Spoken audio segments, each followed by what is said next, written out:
Gadewch i ni weddio. Diolch yn y ti o Dduw am y fraint eto cael dod ger dyfron. Ac ni yn cyflwyno'n hamser i ti nawr yn gofyn i ti i agosau ato ni, pa bynnag gyflwr i ni ynddi o Dduw, ofnau'r byd, tristwch, gobeithion, i ni falle mewn profiadau ysbrydol sydd yn ein tynnu ni lawr, falle ein bod ni gyda'r ansicrwydd ein bod ni yn eiddo i ti o Dduw, beth bynnag yw ein cyflwr ni, beth bynnag yw ein sefyllfa ni, i ni yn gofyn i ti'n helpu ni i ddyrchafu'n llygaid tuag at y mynyddoedd o'r lle y daw ein cymorth. A byddwn ni yn codi'n golygon tuag at ti ac yn ceisio yr nerth sydd i'w gael yn yr arglwydd Iesu Grist. Tywallt ysbryd arnom, diogela ni, bendithia ni, i ni'n gofyn hyn oll nawr trwy enw ac heiddiant ein harglwydd Iesu Grist. Amen. Chydig o goeddiadau cyn i ni ddechrau eich atgoffa am ein hoedfaon yng Nghapel y Rhath. Ar Brynhawn Sul am hanner awr wedi 3. Nawr wrth gwrs, i ni ar y funud yn darlledu o adre ac yn gweddio byddwn ni yn gallu dychwelyd yn fuan rhyw ddydd i ymuno gyda'n gilydd i gyd-addoli. Ond i ni'n gallu cyd-addoli yma yn ein cartrefi i ddyrchafu enw'r arglwydd Iesu Grist ac yn galw am ei bresenoldeb. Ond yr oedfa yn cael ei ddarlledu'n fyw am hanner awr wedi 3 ar Brynhawn Sul. Eich atgoffa chi hefyd o'r myfyrdodau byr emynau'r Efengyl sydd fel arfer yn cael ei osod ar y we ar ddechrau bob wythnos. Tua 10 munud o fyfyrdod ar emyn Gymraeg. Ac yna wrth gwrs yr gwasanaeth yma, yr amser wedi newid i'ch atgoffa chi yn cael ei osod ar y we am 6 o'r gloch ar ddydd Mercher. Nawr, gadewch i ni droi at air Duw, Effesiaid y 6 bennod, gan i ddarllen o'r 10 adnod. Effesiaid 6 adnod 10. Heblaw hyn fy mrodyr, ymnerthwch yn yr arglwydd ac yng nghadernid ei allu ef. Gwisgwch holl arfogaeth Duw fel y gallwch sefyll yn erbyn cynllwynion diafol, o blegyd nid yw ein hymdrech ni yn erbyn gwaed a chnawd, ond yn erbyn tywysogaethau, yn erbyn awdurdodau, yn erbyn bydol i'w iawdwyr, tywyllwch y byd hwn, yn erbyn drygau ysbrydol yn y nifolion leoedd. Am hynny cymerwch atoch holl arfogaeth Duw, fel y gallwch wrth sefyll yn y dydd drwg, ac wedi gorffen pob peth, sefyll. Sefwch gan hynny wedi amgylch wregysu eich lwynau a gwirionedd a gwisgo dwyfronnau cyfiawnder a gwisgo am eich traed esgidiau paratoad Efengyl tangnefydd. Uwchlaw pob dim wedi cymryd tarian y ffydd a'r hon y gellwch ddiffoddi holl becellau tanllid y fall. Cymerwch hefyd helm yr iachawdwriaeth a chleddyf yr ysbryd yr hwn i'w gair Duw. Gan weddio bob amser a phob rhyweddi a deisyfiad yn yr ysbryd a bod yn wyliadwrus at hyn yma trwy bob dyfalbara a deisyfiad dros yr holl saint. A throso finnau fel yr hodder i mi ymadrodd trwy agorid fy ngenau yn hi i hysbysu dirgelwch yr Efengyl dros yr hon yr wyf yn genad mewn cadwyn fel y treithwyf yn hi amdani fel y perthyn i mi dreithi. Byddai'r bendith Duw ar ei air, sanctaidd ef. Nawr, i ni wedi cyrraedd y 4 bennod yn llyfr J.C. Ryle ar sancteiddrwydd, llyfr ar holiness, sancteiddrwydd, ac i ni wedi cyrraedd y bennod y Frwydr. Ac yr adnod mae wedi seilio'r bennod hon yn dod o 1 Timotheus y 6 bennod adnod 12. Ymdrecha, hardd deg ymdrech y ffydd. Cymer afael ar y bywyd tragwyddol i'r hwn hefyd yth alwyd ac y proffesais broffes dda ger bron llawer o dystiwm. Nawr, mae J.C. Ryle yn dechrau bennod trwy cyfeirio at y ffaith bod y maes yma, sef brwydr neu'r rhyfeloedd, yn faes sydd yn gweld llawer o ddiddordeb ynddi. Mae pobl yn ymddiddori, mae yna rhyw ddiddordeb rhyfedd mewn brwydrau. Llawer o ddiddordeb nid yn unig yn y brwydro rhyfeloedd corfforol, ond efallai hefyd allwch chi ddweud yn y brwydr gwleidyddol efallai ac yn ymddiddori yn ddwys yn y materion yma. Llawer iawn o ddiddordeb yn y pethau yma wedi bod dal i fod a tybiwn ni fe fydd hyn yn y dyfodol hefyd. Ond ond ydyw yn rhyfedd sut y mae llawer sydd yn proffesu fod yn Gristnogion. A cyn I fi fynd ymhellach, dwi o'r farn, ar fydd y rhai falle'n anghytuno gyda hwn, mae yna lawer o resymau tybio ni dros ein cyflwr ni fel cenedl. O feddwl ble ni wedi dod fel gwlad. Gwlad y diwygiadau bron iawn di-dor dros gannoedd o flynyddoedd.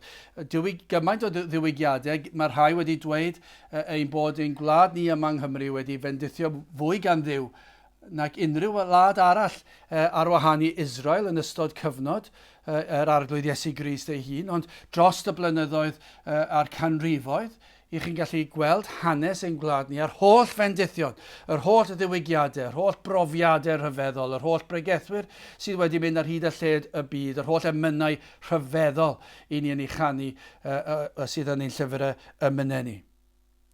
Ac yna ni'n edrych ble ni arni heddi. Y mwyafrif llethol o Capeli'n wag. Pryn fod yr Efengyl yn cael ei ffrigethu os oes na gapel yn bodoli a bod na gynulleidfa yno. Nid yr Efengyl sydd yn y Beibl, rhyw foesau neu rhyw weithredoedd da neu ymdrechion. Ac yn aml dwi'n meddwl beth sydd wedi achosi hyn I ni wedi pechu fel cenedl yn sicr ac yn yr oes I ni yn nawr, ond nid oes na le, nid yn unig I alw ar y byd I edifarhau, ond nid oes na gyfrifoldeb ar yr eglwys I gyffesu ger bron Duw ein bod ni wedi troi cefn ar ei air, troi cefn ar ei Efengyl, troi cefn ar ei ddydd, I ni wedi troi cefn ar y cyfan ac wedi creu rhyw Efengyl gyfleus, un sydd yn ein siwtio ni am bydolrwydd ni, ac mae yna le I edifarhau a chyffesu hyn. Ond wrth I ni fynd nôl dros y blynyddoedd, I ni'n edrych ar hanes, I ni'n meddwl falle 1994 ac yn y 50au, dwi'n cofio clywed fy rhieni yn rhoi tystiolaeth am y cyfnod hynny, yr adeg pan deithon nhw a nifer I gredu ac yna'n cael ei galw i'r weinidogaeth, ac I ni'n meddwl am y fendith fuodd, falle nid fel y diwygiadau o'r blaen, ond yn sicr mi roedd na ymweliad yn y 50au yma neu'n gwlad ni. Ond yna ni'n gweld y 60au, 70au, yr 80au, beth sydd wedi digwydd yn yr eglwys.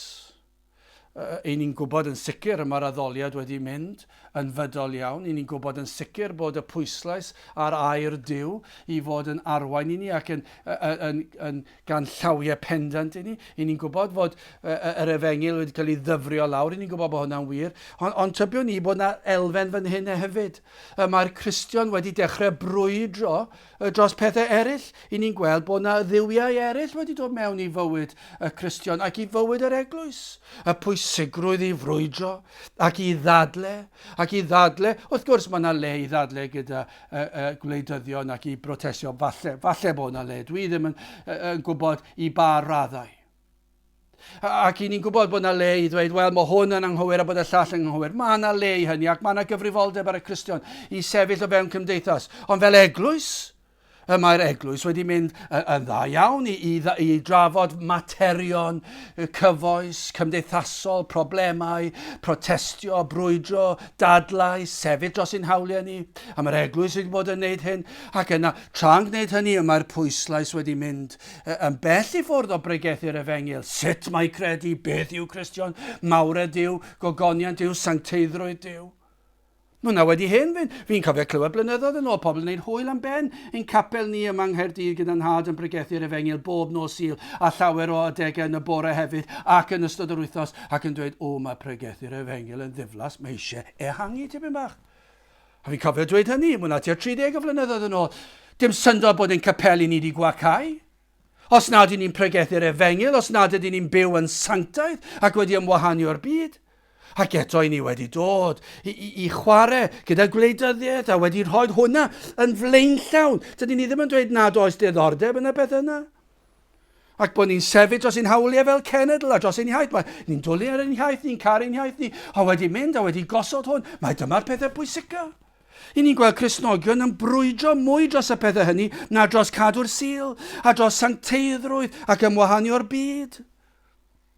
A dros pregethu'r Efengyl. Mae lawer yn wybodus tu hwnt, yn selog tu hwnt, ar faterion eraill. Mae'n sefyll ac yn dadle, ac yn dal I tir, hyd yn oed yn amddifadu ei hunan, dros pethau sydd ddim yn holl bwysig. Y pethau pwysica oll yw'r frwydr ysbrydol. Dyna lle dyle'r Cristion. Dyn ni ddim yn dweud bod ni ddim yn ymddiddori nac yn trafod o dro y materion eraill, ond y peth pwysig, y peth i ni'n mynd i frwydro'n galed drosodd ac i sefyll a bod yn unig os felly. A dioddef hyd yn oed os yw'r arglwydd yn galw ni ac yn gweddio bydd yn rhoi nerth i ni i fod yn fodlon i ddioddef ac i sefyll yn y dyddiau blin. Y frwydr pwysica oll y dyle'r Cristion fod yn brwydro ac yn dadle a dyle fod yn enwog amdano. Os oes unrhyw un yn mynd i fod yn enwog am unrhyw beth, dylen ni fod yn enwog am frwydro yn ysbrydol, nid am y pethau eraill. Wrth gwrs, falle bod nhw'n gwybod ein cefndir ni, falle, ond y peth pwysica yw, mae hwn neu hon yn sefyll dros Grist a dros sancteiddrwydd. Iesu'r ail yn dweud bod y pwnc o'r frwydr ysbrydol yn agos iawn i sancteiddhad a sancteiddrwydd. Ac os am ddeall gwir sancteiddrwydd dywioldeb, yna rhai deall ei fod yn rhan o'r frwydr ysbrydol. Mae yna gyswllt agos. Wel, un o'r penawdau, un cyntaf yw y mae Cristnogaeth yn frwydr. Lle gwelir gwir Cristnogaeth, fe fyddwch chi'n gweld bod na frwydr. Mae e'n anodd. Lle ceir proffes wag, ffals, ysgafn, ni fyddant hwy mor ymwybodol. Fyddan nhw ddim yn ymwybodol o'r elfen hon o fywyd y Cristion, o'r frwydr yma. Yn sicr, fyddan nhw ddim yn ymwybodol o'r ffyrnigrwydd ymosodiadau'r un drwg. Bod na ymdrech ddyddiol, fod na ymladd dyddiol, fod na wylio cyson, fod yr un drwg yn ymosod ar enaid y Cristion trwy gydol yr amser, fod yr un drwg yn sibrwd i glistiau'r Cristion, amheuon, yn dod â pethau mewn. Mae yna elfen o hunan aberth yma y mywyd y Cristion. Dyna frwydr, hunan aberth. Mae e'n gorfod fod yn fodlon, hunan aberth i mynd heb rhai pethau.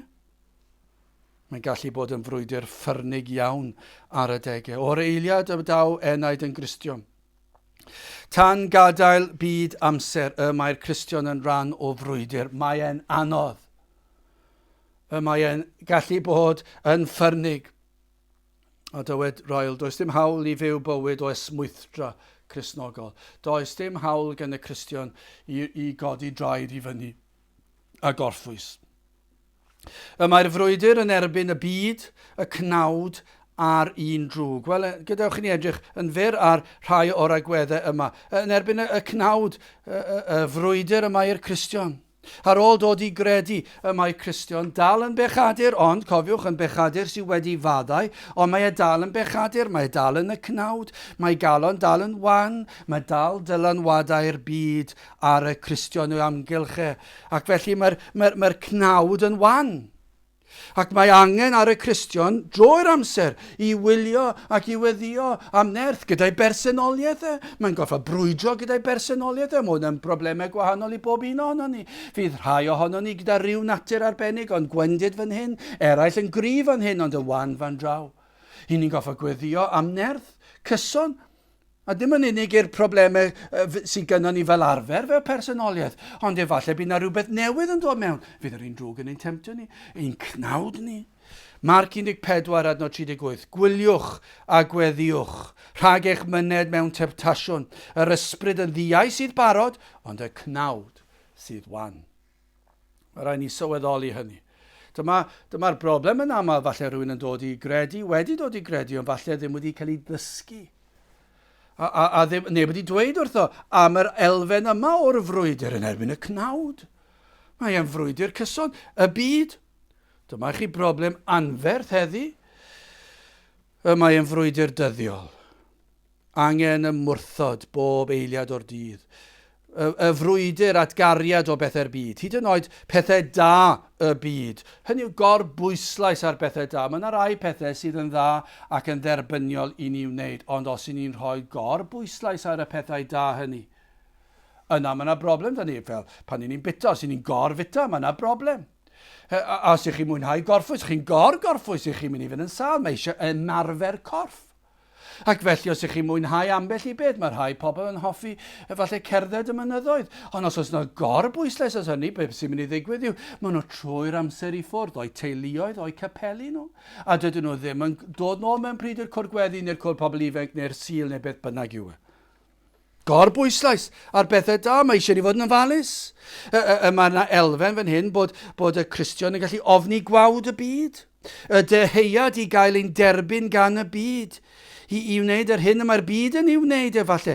I ni'n genfigennus o'r byd. Ac bod yna elfen ynom ni sydd eisiau gwneud beth maen nhw'n ei wneud. Falle pethau da maen nhw'n ei wneud. Dwi'n aml yn cofio, maddeuwch i mi am defnyddio rhyw fath o darlun personol o'n teulu ni, ond dwi'n cofio hwn oedd yn achosi problem i fi ar y degau. Cofio clywed pobl yn sôn trwy'r amser am le o'r enw Centre Parks, dwi erioed wedi bod yna. Ac yna'n trial edrych mewn, mae yna'n swn o neis i ni fynd gyda'r plant, fydd nhw'n dwlu fynd fyna, mae yna bwll nofio yna, mae yna goedwig yna, chi'n mynd ar eich beic, chi'n cerdded, seiclo, pob math o bethau. Mae'n swn o'n gyffroes. Ond o'ch chi'n gweld faint oedd yn costio fynd am yr wythnos, a meddwl, mae yna'n ddrud i fynd am yr wythnos. Ac yna'n dweud, wel, mae'n penwythnos, fi'n cofio llawer yn dweud bod nhw'n mynd i ffwrdd am penwythnos. Ond o'n i'n meddwl, wel, fedrwn ni ddim mynd am y penwythnos. Achos erbyn i ni gyrraedd yn nos Wener, dim ond di Sadwrn fydd ni rhaid ni ddod nôl. Achos dwi'n mynd i dalu'r holl arian am benwythnos i fynd i Centre Parks neu le bynnag yw e, ac yna i beidio gallu mwynhau'r pethau yna ar y sil, a dwi wedi talu amdano fe. Dwi eisiau bod gatre yn y capel. Mae'n rhaid i ni fod yna. Mae'n rhaid i ni dreulio'r diwrnod wedi ymneilltuo yn wahanol i'r byd. Ni ddim yn neud beth ni fel arfer yn neud ar ddi Sadwrn neu gweddill yr wythnos mewn gwyliau. Mae'r sil yn arbennig. Mae'n rhaid hoed ei di'r arglwydd i wasanaethu fe. Ac yn aml o'n i'n teimlo, ac o'n i'n gweld y pobl yma'n gallu neud e. Ac ambell waith o'ch chi'n cael eich temptio. A mae'n frwydr yn diwe. Ac wedyn mae'r plant wedi cael ei amddifadu o fynd fyna. Ond chi'n gwybod beth? Do fe gafon nhw amddifadu o fynd yna. Nhw gafon nhw siliau o bregethu'r Efengyl. Ac hyd yn oed os nawr dydyn nhw dal ddim wedi gwneud proffes. Maen nhw dal wedi glywed e. Ac falle ymhen dyddiau mewn blynyddoedd falle y bydd yr hyn glywson nhw ar y siliau hynny yn dod nôl i'w hargyhoeddi nhw o'i pechod nhw. Mae'n llawer mwy bendithiol i'w heneidio nhw fod wedi cael ei treulio di Sadwrn gyda ni neu rhywbeth felly yn lleol, efallai, ac yna'r sil yn hir arglwydd. Ond mae'n frwydr ond diwe, mae'r brwydrau, mae'n ni gyd yn cael rhyw fath o frwydrau gwahanol gyda'r byd, y temptasiynau i ildio, fydd yr haen dweud, beth yw'r ots colli un sil? A dyna beth sydd wedi digwydd yn ein gwlad ni. Mae un sil wedi mynd yn bythefnos, wedi mynd yn fus, ac mae wedi mynd yn norm bellach. Iago 4:4, chwi odinebwyr a godinebwragwedd, oni wyddo chwi fod cyfeillach y byd yn elyniaeth i Dduw, pwy bynnag yn hynny a wellysio fod yn gyfaill i'r byd y mae'n elyn i Dduw. Allwch chi ddim dweud yn fwy clir yna, mae'n frawychus yn diwe, os ych chi'n ffrind gyda'r byd, ych chi'n elyn i Dduw. 1 Ioan 2:15, na cherwch y byd, na'r pethau sydd yn y byd, o char neb y byd, nid yw cariad y tad yn ddoef. A dyma'r broblem bellach yn dyfa. Yw mae pobl nawr yn dweud, ni'n cytuno dyna, ond mae rhaid ni'n benderfynu beth yw diffiniad o'r byd. Ac yna ni'n dod ar safon reit lawr. Ac yna ni'n gallu ticio'r bocs, dwi'n cytuno gyda Gaerdyw, ac dwi wedi sylweddoli beth mae'n ei olygu. Dim syndod bod ni mewn fath bicil. Galatiaid 6:14. Eithir na ato Duw i mi ymffrostio ond yng nghrous ein harglwydd Iesu Grist. Oni byddai pobl sydd yn ymddiddori gant y cant mewn gwleidyddiaeth a delio gyda problemau cymdeithasol. Dyma beth i ni eisiau. Eithir na ato Duw i mi ymffrostio ond yng nghrous ein harglwydd Iesu Grist. Trwy'r hwn y croeshoeliwyd y byd i mi a minnau'r byd. Dyna'r ateb. O na fydden ni mwy fel Paul. 1 Ioan 5:4. O blegyd beth bynnag a aned o Dduw mae yn gorchfygu'r byd, a hon yw'r oruchafiad sydd yn gorchfygu'r byd, sef ein ffydd ni, Rhufeiniaid 12:2, ac na chyd ymffurfiwch ar byd hwn. Eithir ymnewidiwch trwy adnewyddiad eich meddwl fel y profwch beth yw daionis a chymeradwy a pherffaith y wyllus Duw. Unwaith eto, dwi wedi dweud hyn yn barod mewn astudiaethau eraill. Dyma falle bydd yr ysbryd orau, o Dduw Graslon, dangos i mi os ydy wedi bod yn anghywir fan hyn. Dangos i mi os dwi wedi bod yn chwarae gormod gyda'r byd. Dangos i mi argyhoedda mi o'n pechod. Dangos i mi os dwi wedi bod yr un llac. Dangos i mi sut dylen i fod. A gofyn, o Dduw, helpa fi fod yn onest. Mae'r frwydr yn erbyn y cnawd, hwnna'n frwydr anferth. Mae'r frwydr yn erbyn y byd ac nawr, grandewch, os nad oedd y ddoi na'n ddigon, mae'r frwydr yma, os ych chi ddim wedi sylweddoli bod chi mewn brwydr, mae'r cnawd, y byd, ond nawr edrychwch, mae'n frwydr yn erbyn y diafol ei hun. Ers y cwymp, mae'r un drwg wrthi yn ddyfal, un bwriad sy'n gan Satan ei hun yw dynistrio enaid dyn. Dwi byth yn cysgu. Mae e fel llew rhiadwy ambell waith, mae'n gwisgo lan fel dafad. Eisiau ni bod yn ofalus fyna'n does. Dyma beth sydd wedi digwydd yn yr eglwys. A mae'na rhai sydd yn ymddangos yn iawn yn dod â gau a thrawiaeth mewn gau a ddoliad wedi dod mewn yn rhemp i'r eglwys. A bron iawn neb yn sefyll lan yn ei erbyn e. Mae'r un drwg wedi dod. Ond mae wedi gwneud niwed i'r eglwys ac i'r unigolyn fel Cristion. Mae'n lofrydd, mae'n gelwyddgu, mae'n twyllo. Mae'n arwain at ofergoeliaeth, mae'n sibrwd syniadau o anghrediniaeth, daw mewn amryw ddilliau daw. Ac mae angen i ni wrthwynebu yr un drwg yn ddyddiol. Os ych chi ddim yn credu hyn, gwrandewch ar yr adnodau yma. Efesiaid 6, adnod 11. Gwisgwch holl arfogaeth Duw, fel y gallwch sefyll yn erbyn cynllwynion diafol. 1:4, adnod 8. Byddwch sobr, gwyliwch o blegyd y mae eich gwrthwynebwr diafol, megis llew rhiadwy yn rhodio oddi amgylch gan geisio'r neb a allo ei lyncu. Be sy'n rhaid i ni wneud? Mae Satan am ein dinistrio ni. Mae fel llew, mae eisiau'n rhwygo ni. O, mae rhaid i ni fod yn sobr ac i wylio. Dyna beth yw'r cyfarwyddiadau yng Ngaer Duw. Yn sobr, wrth gwrs, dyw hwn ddim o reidrwydd yn sôn am fod yn sobr o ran y ddiod feddwl, ond wrth gwrs ni'n cymryd hwnna'n ganiataol. Pan mae rhywun wedi yfed mymryn lleiaf o'r ddiod feddwl, mae'n mynd trwy'r gwaed i'r ymenydd, a mae'r ymenydd yn syth. Yn syth yn cael ei effeithio. Nawr, mae'r cymeriad yn newid nawr. Mae'n dewisiadau ni wedi llacio rhywfaint. Nawr, ni'n dybod tym bach yn sili. Wrth gwrs, i ni'n dechrau bod yn feddw bron iawn yn yr eiliadau cyntaf. Ac felly mae'r Cristion wastad yn gorfod bod ar ei wyliadwraeth, bod yn ofalus am bopeth mae'n ei ddweud a'i wneud. Ac felly mae hwnna'n ddadl ddigon cryf yn ei hun i sôn am yr ochr yna. Ond wrth gwrs, i ni'n mynd yn bellach, mae rhaid i'r Cristion nid yn unig fod yn sobr, yn gorfforol, ond yn ysbrydol, bod e ddim wedi meddwi a phethau'r byd. Mae'r byd yn effeithio sut mae'r Cristion yn meddwl, yn siarad, yn ymateb, yn dewis, yn gwneud penderfyniadau. Mae'n rhaid i fod yn sobr, achos os nad yw yn sobr, os nad yw yn gwylio, mae'r un drwg yn mynd i ddod mewn trwy drws cefn, a'i demptio fe, a mae'n mynd i'w rwygo fe, ac mae e wedi. Ond dyw e? Pwy at gwestiynu'r peth? Mae'r un drwg wedi dod fel llew, ac wedi rhwygo. Radeg rhyfeloedd byd ac yn y blaen, y peth gweitha posib, yw i genedl wneud yn fach o'r gelyn. Os ych chi'n gwneud yn fach o'r gelyn, yna mae yna golled anferth ar y ffordd, yn does na?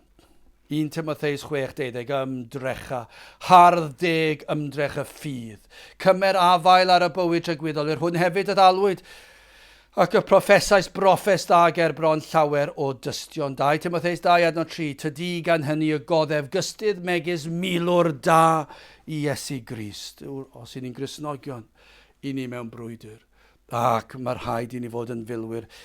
Efesiaid 6, adnod 11 ymlaen, gwisgwch holl arfogaeth Duw fel y gallwch sefyll yn erbyn cynllwynion diafol o blegyd nid yw yn hymdrech ni yn erbyn gwaed a chnawd ond yn erbyn tywysogaethau. Dyma pa mor ffyrnig yw e, tywysogaethau, yn erbyn awdurdodau, yn erbyn bydol liwiawdwyr, tywyllwch y byd hwn, yn erbyn drygau ysbrydol yn unifolion leoedd. Am hynny cymerwch atoch holl arfogaeth Duw. Fel y gallwch wrth sefyll yn y dyd drwg ac wedi gorffen pob peth, sefyll. 1 Corinthiaid 16 adnod 13. Gwyliwch, sefwch yn y ffydd, ymwrolwch, ymgryfhewch. Ble bynnag ceir gras, fe fydd na frwydr. Mae credinwyr yn filwyr. Os nad oes na frwydr, does dim sancteiddrwydd. Mae'n amser i ni sylweddoli hyn ac i ni fod ar ein gwyliadwraeth ac i ni fod ar hyn y dylsem ni fod. Ein mwyn ni, ond mwyn yr eglwys, mwyn y byd i ni'n byw ynddi. Mae'r ail yn mynd ymlaen, symud ymlaen ac yn dweud y mae'n frwydr angenrheidiol. Os heddwch rhyngom ni ar byd, y cnawd a'r un drwg, yna, fel i ni wedi darllen yng Ngair Duw, i ni'n elynion i Dduw, ac felly i ni'n rhodio ar y llwybr llydan. Ond dyna yw'r gwir. Dyna beth mae'r ysgrythyr yn gweiddi allan. Os nad ydyn ni yn y frwydr, os nad ydyn ni yn dangos arwyddion o sancteiddrwydd, a'r ail enedigeth yma'r gogwydd tuag at ddiwioldeb a glendid a gwasanaethu'r arglwydd. Os nad ydyn ni'n gweld ar arwyddion, dim yn dweud perfeithrwydd fan hyn, dyw hynny ddim yn bosib. Ond os nad ydyn ni'n gweld hynny, yna beth ydyn ni'n gweld? Os ydyn ni'n gyfeillio na'r byd, yna i ni'n elynion i Dduw ac felly ni ar y llwybr llydan. Mewn geiriau eraill, yn ôl beth dwi'n gweld fan hyn yng Ngair Duw, yna dydy'r rheini ddim yn Gristnogion. Mae rhaid ni fod yn falus, does? Ble ni'n sefyll? Naill neu'r llall. Does dim man canol. Mae yn frwydr sydd yn angenreidiol. Mae yn frwydr, sylwch, i bob Cristion. Does dim ots ein hoedran ni, pa fath o gefndir dosbarth mewn fewn cymdeithas. Dydyn ni ddim yn osgoi'r frwydr. Beth bynnag ein hoedran, ein cefndir, pob un yn brwydro yn erbyn balchder, diogi, anghrediniaeth, bydolrwydd, pechod. Mae pob un mewn byd sydd yn llawn trealon a themtasiynau. Mae pob un yn wynebu gelyn yr un drwg sydd wrthi yn ddyfal yn ein tynnu ni lawr. Pob un. Ac felly os ni'n dod yn Gristnogion, wir wedi dod i gredu tra'n ifanc iawn. Fe fydd yr un drwg yn ymosod ar yr un ifanc. Os yn ein henaint fe fydd yn ymosod ar yr un sydd yn hen, yn canol oed, yn gwahanol amgylchiad yn bywyd, yn ein harddegau, yn y coleg, yn y gweithle, yn y cartref. Does dim os ble i ni, mae yn frwydr i bawb ym mhob sefyllfa. Mae yn frwydr parhaol. Dywed Rael, does dim cadoediad, hynny yw trws, does dim cadoediad. Cytundeb am beidio brwydro am gyfnod, mae yn ddyddiol. Mae'n digwydd ar y penwythnosau. Mae'r frwydr pan i ni ar ein gwyliau. Peidiwch yn meddwl gan bod chi wedi mynd i ffwrdd ar eich gwyliau. Fydd yr un drwg ddim yn ymosod ac yn sibrwd ac yn dod â temptasiynau. Mae'n gallu ymosod tra i ni mewn sefyllfa cyhoeddus neu tra bod ni adre. Mae'n gallu ymosod ni ar y materion lleiaf i'r materion mwyaf. Hyd yn oed mae e wedi ymosod. Gwrandewch ar hyn. Mae wedi ymosod saint ar ei gwely angau. Mae wedi sibrwd am heion ar wely angau. Yn y blynyddoedd olaf, mae'r un drwg yn dod yn meddwl, dyma un, efallai un sydd wedi cael ei ddefnyddio, mawr ei barch yn yr eglwys, ac nawr mae Satan yn meddwl, fedrai tynnu hwn nawr a dod â gwarth ar yr eglwys, ac fe fydd yn ymosod. Mae rhaid i ni weddio am nerth, ar wely angau, Dduw, cadwa fi, nertha fi, diogela fi, gwisgwch holl arfogaeth Dduw, trwy'r amser, ar ein gwyliau, yn y gwaith, yn y catref. Os i ni'n gwybod rhywbeth am y frwydr yma, yna mae e'n gysur ein bod yn eiddo iddo. Dyma i chi, mae yna elfen yma'n does na o sicrwydd. Os i ni'n gwybod wedi profi'r frwydr, ymosodiadau'r un drwg, mae e'n arwydd ein bod ni'n blant iddo fe, mae'n dod â chysur i ni. Os i ni'n ymwybodol o'r frwydr mewnol yma sydd ynom ni, un yn ymdrechu am yr goruchafiaeth, yna mae'n arwydd dda bod yna frwydr yn erbyn y cnawd, y byd a'r un drwg. Mae'n dystiolaeth o waith sancteiddhad yno. Penawd arall gan JC yr ail benawd. Gwir Gristnogaeth y mae'n frwydr o ffydd. Dyma'r broblem, dyma lle mae Satan, dyma le fydd yn anelu i ddechrau. Fydd yn defnyddio pob math o ddilliau, fydd unrhyw beth i beri bod ni'n colli sicrwydd cadwedigaeth, unrhyw beth sydd yn peri bod ni'n colli'r awydd i fynd i'r cwrdd. Os fydd e'n llwyddo stopio ni fynd i'r cwrdd gweddi, yna mae e'n meddwl bod e wedi ennill. Os fydd e'n llwyddo i bobl ifanc i beri bod nhw ddim yn dod i'r cwrdd pobl ifanc, fydd e'n meddwl bod e wedi ennill ar y sil o bod unwaith yn ddigon ar y sil. Lle chi gredu'r peth? Dwywaith, boys, 2 gwaith? Sa chi'n mynd i'r oedfa 2 gwaith? Mae eisiau cael pnawn di sil a cael cwsg a gallu cyfynhau yn ddigon hwydd. Pa mae wedi peri i ni fod felly? Mae ar y ffordd i'n llorio ni yn diwedd. Ydy'r frwydr hon ddim fer rhyfeloedd y byd. Nid arfau cnawdol sydd ganddo ni, cleddyfau, gynnau ac yn y blaen, ond arfau ysbrydol. Mae angen ffydd ac mae angen tarian o ffydd. Mae angen credu. Dyma beth sy'n bwysig. Credu gair Duw. Mae gair Duw y Duw. I ddechrau gyda falle dyma'r broblem, lle mae yna bobl sydd yn fodlon, cyfieithu'r Beibl ddim yn gwbl gywir ac yn ôl i penderfyniad nhw. Ond y Beiblau gorau yw, a mae hon gyda William Morgan yn wych yn diwy, ac mae yna lawer mewn ieithoedd eraill sydd yn ffyddlon iawn i'r gwreiddiol. Chi eisiau fe mor agos a phosib at y gwreiddiol. Ac wedi chi dod at y gwreiddiol, i chi'n gweld wedyn ni mae'r rhaid i fi gredu does dim camgymeriad o'r dechrau i'r diwedd. Nad oes na nam yng ngair Duw. Ac mae'r Cristion yn gwneud ac yn dweud ac yn bod ac yn ymddwyn mewn ffordd arbennig pam gan ei fod yn credu gair Duw. Mae e'n penderfynu roi popeth yn seiliedig ar air Duw. Mae ffydd yn yr arglwydd Iesu Grist, ei berson, ei waith, ei swyddogaeth. Mae hwn yn popeth i'r Cristion. Dyma'r man cychwyn. Mae Crist yw popeth fod e wedi dod at y groes. Mae Iesu Grist yw ei unig obaith am iachawdwriaeth. Ac wrth weld Iesu Grist trwy lygaid ffydd a'r hyn a wnaeth Iesu Grist drosto, mae'n barod i wneud beth bynnag dros ei waredwr, mae'n barod i frwydro drosto. Rhufeiniad 8:37. Eithir yn y pethau hyn, oll yr ydym ni yn fwy na chyncwerwyr trwy'r hwnna'n carodd ni. Cyfrinach llwyddiant brwydr y Cristion yw ffydd cyson ym mhresenoldeb Iesu Grist a'i barodrwydd i'n helpu ni. Gai fi nôl i beth wedais i o'r blaen. Y rhai oedd yn beirniadu, pregethwyr oedd yn pregethu'r Efengyl, sut mae dod yn Gristion, beth yw Cristion y groes, bob sil. Ond dyma falle'r broblem i, falle nad oes na ddealltwriaeth o'r Efengyl. Dyna'r broblem, lle nad oes na gwir ddealltwriaeth fynwesu o'r Efengyl. Yna ni'n gweld y canlyniadau proffes ffals, wag yn arwain at fydolrwydd, bob math o broblemau, ac wedyn mae'r addoliad yn dod lawr yn cael ei wanhau, mae'r daliadau yn cael ei wanhau, mae'r sil yn diflannu ac yn y blaen. Ond lle mae rhywun wedi deall yr Efengyl a chroes Crist, a pa mor bwysig yw i bregethu fe i'r digred, ond hefyd i'r Cristion. Mae'r Cristion yn dwlu gwrando ar bregethu'r groes. Bob cyflegaethau.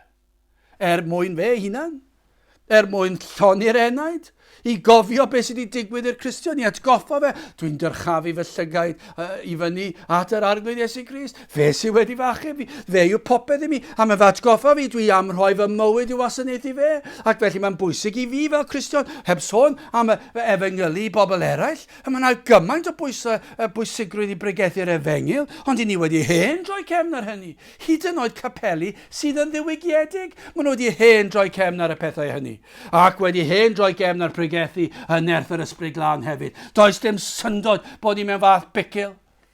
Ni wedi pechu yn erbyn yr arglwydd do, ni wedi pechu yn erbyn yr ysbryd glân, ni wedi troi'n cefn ar y pethau pwysica. Ffydd yn Nghrist ac i sylweddoli parodrwydd Crist yn helpu ni. Mae graddau yn ein ffydd. Ond oes na, mae yna adegau pan fod ffydd yn wan. I ni wedi dod yn Gristion, yn gwybod na, a mae ffydd a chibol yno, unwaith yno am byth. Ond yna pan ni'n mynd trwy'n bywyd ni ambell waith, i ni'n cael amheuon, ac mae'r ffydd yn wan. Beth sydd yn digwydd? Pan mae ffydd ni'n wan. Pan ni wedi gwrando'r sibrwd yr un drwg. Dydy ddim yn newid y ffaith bod ni'n Gristion, effeithio, unwaith yn Gristion, wastad yn Gristion. Pan mae amheuon yn dod i fewn, i ni'n colli'r frwydr, ac i ni ddim yn ymddwyn fel milwr ffyddlon. Ni'n ddiwerth mewn geiriau eraill. Ond pan i ni'n gryf, yn gwybod i sicrwydd ein bod ni'n iddo, ac yn cadw'n golwg arno yna, mae yna fuddugoliaethau i'w fwynhau yn y bywyd Cristnogol. Sicrwydd cadwedigaeth, yn cryfhau'r Cristion ar gyfer y frwydr. Psalm 51, adnod 12-13. Dyro drachefn i mi o'r foledd dy iachawdwriaeth. ac a hael ysbryd cynnal fi. Yna, sylwch, dyro drachefni mi o'r foledd dy iachawdwriaeth, dwi eisiau'r sicrwydd cadwadigedd, dwi eisiau mwynhau y ffaith fy mod i'n Gristion, dwi ddim eisiau'r amheuon yma, dwi eisiau'r sicrwydd, gorfoledd iachawdwriaeth. A beth sy'n digwydd yn 13?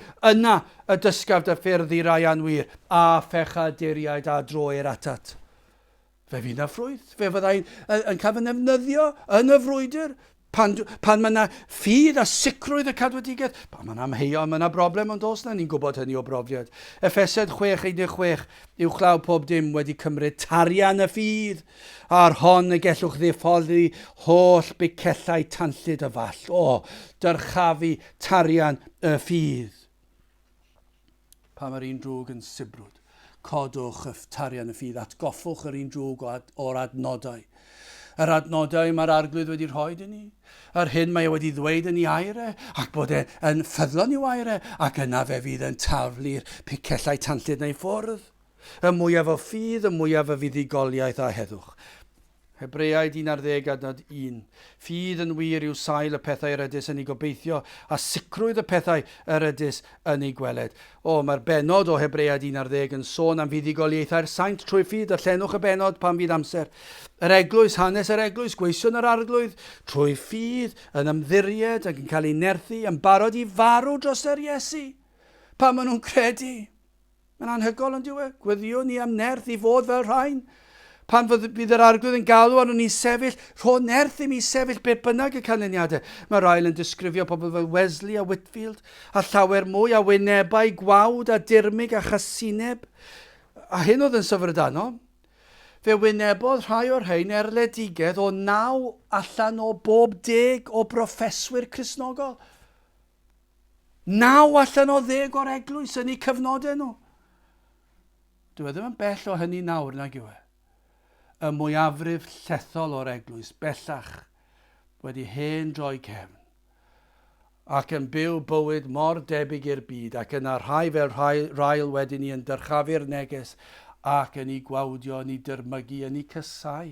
Ddim eisiau dim byd i wneud y math yno, bregethwyr. Safodd yr eglwys trwy gredu, ffydd yng Nghrist, gweddiwch am ffydd felly. I drigo yng Nghrist, i gerdded yn agos i Grist. Dyna beth i ni am. I ni deimlo'i bresenoldeb trwy'r amser. Sut allwn ni wneud hynny?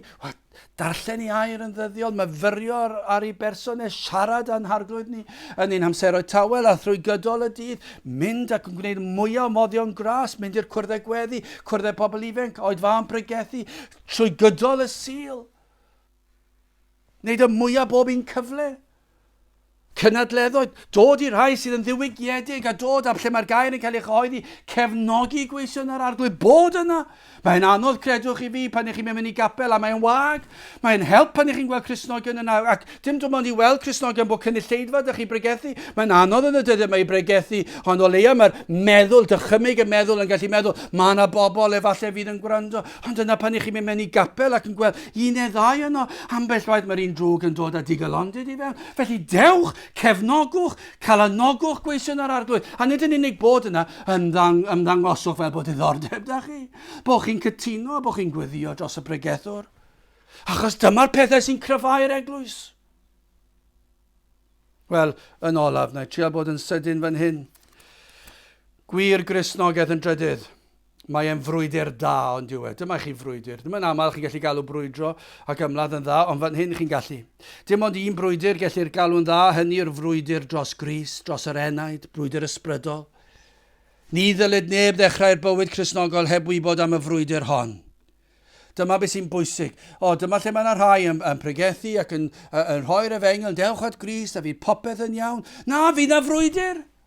Dwedwch wrth nhw gyfri'r gos, mae rhaid ymwahanio'r byd, ond fe fydd na fendithion, fydd yn neud i fyny am yr holl ddioddef. Ond dwedwch am y dioddef, fe fydd yn anodd, fe fydd yn unig ar y degau, fydd yr un drwg yn dod ac yn eich taro chi lawr, ond fe fyddwch chi'n cael eich nerthu trwy Gris i sefyll i fyny. Mae eisiau gwybod am y frwydr, mae eisiau cyfri'r gost, mae angen hyfrdra, mae angen dewrder, mae angen dyfal barhad. Dyma'r penawdau i gloi. Mae e'n frwydr da gan ein bod yn brwydro o dan cadfridog gore. Iesu Grist. Dwi byth yn ein methu ni, ac dwi byth yn methu'n harwain ni. Dwi byth yn gwneud camgymeriad. Dyna chi un i'n harwain ni. Mae'n frwydr da gan fod gyda ni'r cymorth gore. Ein bod ni'n wan, pob un ohonom, mae'r ysbryd glân yn trigo ynom. I ni byth ar ein penyn hunan yn y frwydr hon. Fel Cristion ni byth ar y penyn hunan. Mae'r ysbryd glân yn ddyddion yn ein harwain ni, ni'n dysgu ni. Mae'r tad sydd yn holl alluog yn ein harwain ni. Mae'r mab, mae'r arglwydd Iesu Grist yn pledio ac yn eiriol trosom ni. Dyna'ch help. Yn wan, i ni'n gadarn yng Nghrist yn gallu gwneud pob dim drwy Grist. Mae'n gallu enerthu ni, yn gallu ogi i wneud rhyfeddodau drosto. Mae Crist yn gallu roed yn nerthu ni. Mae'n frwydr da, gan ein fod yn ymladd yn y wybodaeth o'r addewidion gore. Dyma'r addewidion sydd gan y Cristion pan yn gwynebu'r frwydr yma. Pan yn teimlo'n isel falle. Addewidion gan un na all ddweud celwydd. Ac un sydd yn abl i wneud yr hyn af yno. Os yw yn addo, mae'n abl i gadw at i addewid. Rhufeiniaid 6:14. Cynnes nid arglwyddiaetha pechod arno chwi. O blegyd nid ydych chwi dan y ddedd eithir dan ras. Eseia 43:2. Pan eli'ch trwy y dyfroedd. Mae fi a fyddaf gyda thi. O, llawer falle nawr yn y dyddiau yma. Wedi ac yn mynd a fyddan nhw'n mynd trwy'r dyfroedd. Beth yw'r addewid? Mae fi a fyddaf gyda thi. A thrwy'r afonydd, fel na lifant drosod. Falle bydd yr un drwg yn dod yn sibrwd, ond mae'r arglwydd i dweud, fe fyddai yno gyda ti, fel na lifant drosod. Pan rodi'ch trwy'r tân, nith losgyr ac ni enyn y fflam anad, fe fyddai gyda ti dy nerthu di. Dyrchafad y lygau tuag at y mynyddoedd. Rhufeiniad 8:38 ymlaen, cynnes y mae'n ddiogel gennyf. Na all nag angau, nag einioes, nag yngylion, na thywysogaethau, na meddiannau, na phethau presennol, na phethau iddyfod, nag uchder na dymder, nag un creadur arall, ein gwahanu ni oddi wrth gariad Duw yr hwn sydd yng Nghrist Iesu ein harglwydd. Mae'n frwydr da, gan ein bod yn delio ar materion a chanlyniadau gore. Trwy'r holl boen a threalon, mae'r Cristion yn ddiogel yn y pen draw ond diwe. Unwaith yng Nghrist, wastad yng Nghrist. Rhufeiniad 8:37. Eithir yn y pethau hyn oll yr ydym ni yn fwy na choncwerwyr. Trwy'r hwn a'n carodd ni. Trwy Iesu Grist. Ioan 1:8-9. Fel y cyflawnyd y gair a ddywedasau fe, o'r rhai a roddais di mi, ni chollais i'r un. Unwaith yn gadwedig, wastad yn gadwedig. O, na fyddwn ni'n cofio hyn. Ond beth dydyn ni ddim eisiau fethu fe ar y daith. Mae'r frwydr fawr, mae'r rhyfel wedi hennill. Ond dydyn ni ddim eisiau gadael yr arglwydd lawr a colli brwydrau bach dyddiol, mawr dyddiol. I ni ddim eisiau colli'r un frwydr. Felly byddwch ar eich gwyliadwriaeth. I ni'n saff am dragwyddoldeb, os ni wir wedi dod yn Gristnogion. Ond o, na fyddwn ni'n ofalus. Mae'n frwydr da gan y gwnaddau oni'r enaid sydd yn brwydro. Mae mor dda i'n heneidiau ni. Nid oes hyn Gristion ar wely angau sydd yn edifa'r brwydro yn erbyn pechod y byd, y cnawd a'r diafol. Dim un. Mae'n frwydr da gan yn gwneud daioni'r byd, ble ceir Cristion sydd yn sefyll maent yn fendydd. Codau Cristion ffyddlon sydd yn brwydro dros yr arglwydd, fe godau hwnnw neu honno safonau. Safonau cymdeithas, safonau crefydd, safonau moesau. Mae'r ail yn dweud hyn, mae'n arafu meddwdod, mae'n arafu torri'r saboth, mae'n arafu afradlonedd, mae'n arafu anonestrwydd.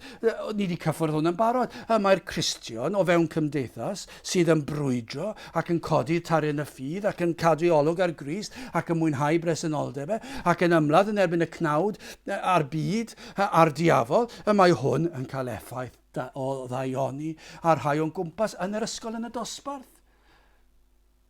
Yn y coleg, dylanwad Cristion mewn ysgol mor bwysig i sefyll.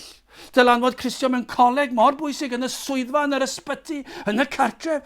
Tynnwch rheini allan. O, dyna effaith o dristwch. O, mae angen y Cristion yn y llefydd yma. Mae'n frwydr da.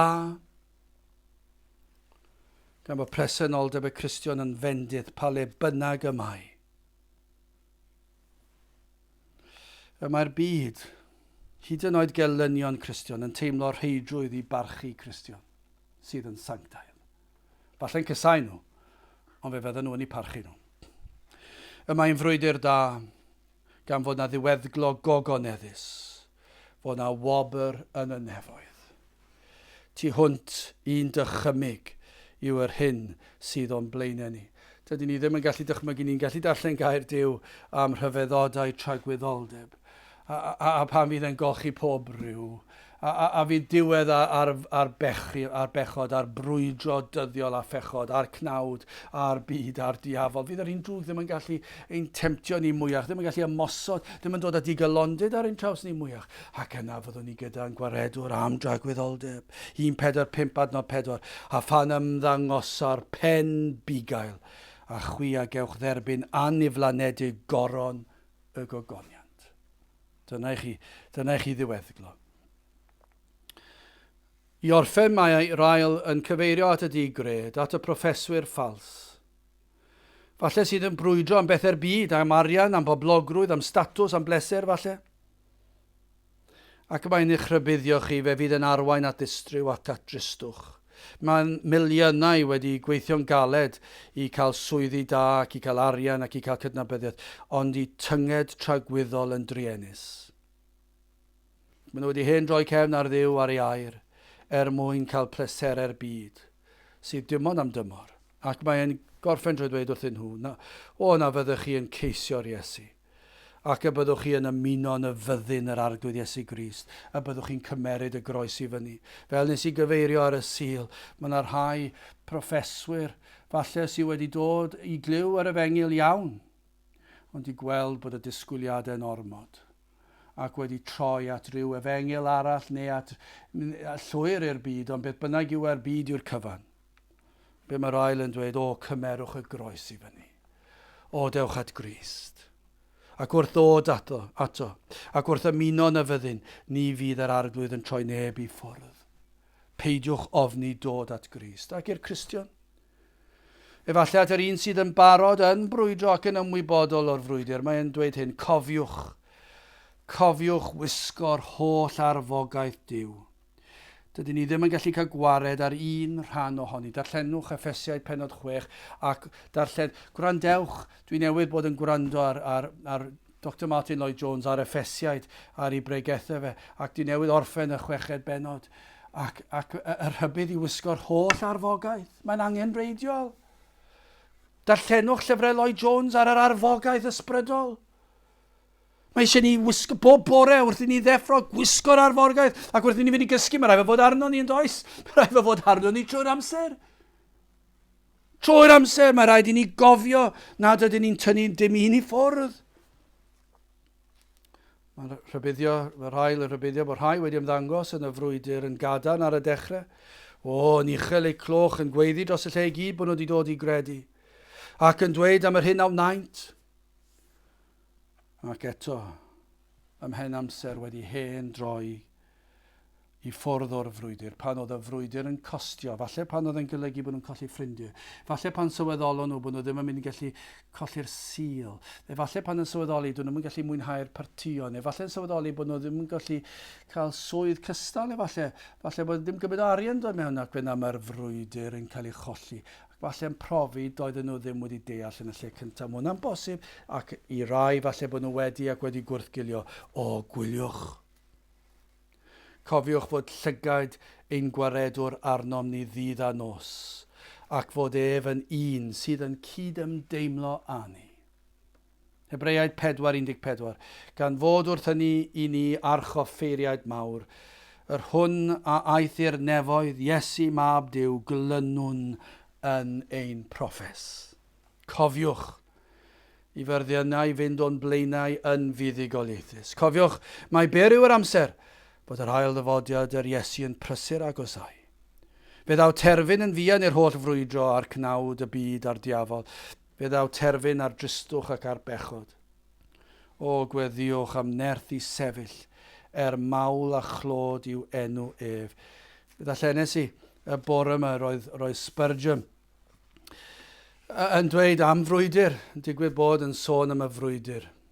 ac yn dweud y mae ymladd, y mae cyfrifoldeb y Cristion i ymladd fel petai yn ddibynnol arno fe. I frwydro, ond i gofio, i edrych i fyny a gwybod y cyfan yn ddibynnol ar nerth yr arglwydd. Mae rhaid i ni ymdrechu, i frwydro, i bregethu ac i weddio y byddwn ni'n ei wneud yn iawn a bod ni'n rhoi ein holl nerth mewn i'r peth. Ond yna i gofio, i ni dim ond yn gallu wneud trwy nerth yr arglwydd Iesu Grist, trwy nerth Duw ei hun, ei fod wedi addo i nerth i ni. Fyddwn ni'n ymdrechu, mae rhaid i ni ymdrechu, ond yna i godi'n llygaid tuag at y mynyddoedd o'r lle y dawen cymorth. Mae yna gymorth yna, ond mae rhaid i ni frwydro. Na fyddwn ni'n gofyn i'r arglwydd am nerth i fod yr hyn y mae am i ni fod. Gadewch i ni weddio. Dduw, i ni yn diolch i ti am dy air, am dy rybuddion, am dy addewidion ac am dy nerth. Ac yn gofyn i ti nerth i ni, i fod yr hyn y dylsem ni fod. Tywallt dy ysbryd arnom, diogela ni, cadarnhau ni, nertha ni. Dwed y fod yn eiddo i ni mewn llythrennau eglur clir. O'r holl sicrwydd yna i ni bod ni'n eiddo i ti ac yn ar nerth i sefyll ac i frwydro. Tywallt dy ysbryd arnom, bendithia ni nawr. I ni'n gofyn hyn o trwy nerth a trwy enw ac haeddiannau'n harglwydd Iesu Grist. Amen.